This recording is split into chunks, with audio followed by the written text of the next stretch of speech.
Let me begin.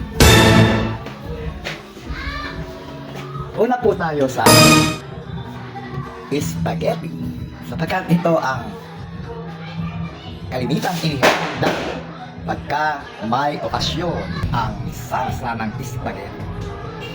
Siyempre may slice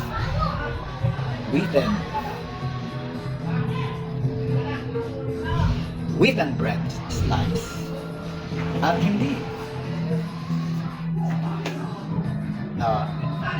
namimiss ang roasted chicken. Plato ito. Isang buo ito, natin sa 4 na piraso. At ayun pa ang isang plato. Talaga namang mabubusog ang grandfather. Yun. Oh. Eto pa ang suman na palaging nakahanda sa mesa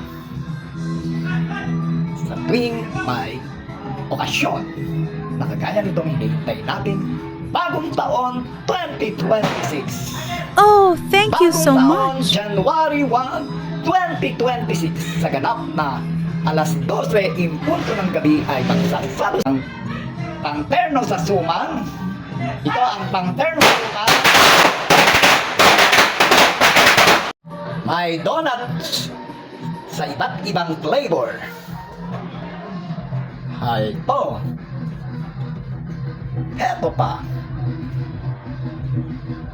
At siyempre, mayroong fruit salad. Ito ay fruit salad. Hindi hinalukan ng buko, kaya fruit salad. May melon. Ito ang melon. At may pakwan. Ang pakwan ay bidog, sapagkat sa paniniwalang bidog ang nakahain at nakadisplay sa mesa sa pagsalubong ng bagong taon, January 1, 2026. Hello! Pa ang mga baryang 20 pesos.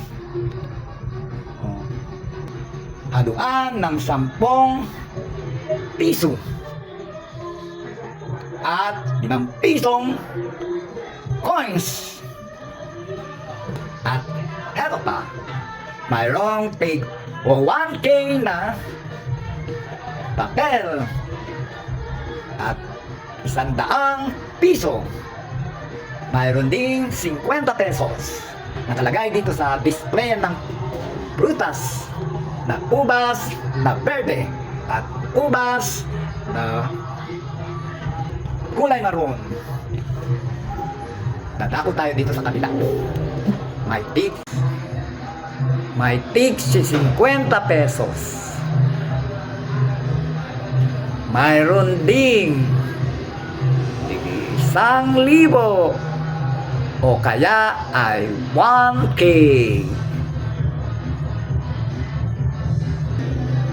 May peras, mansanas, longgan, at atis. May kahel.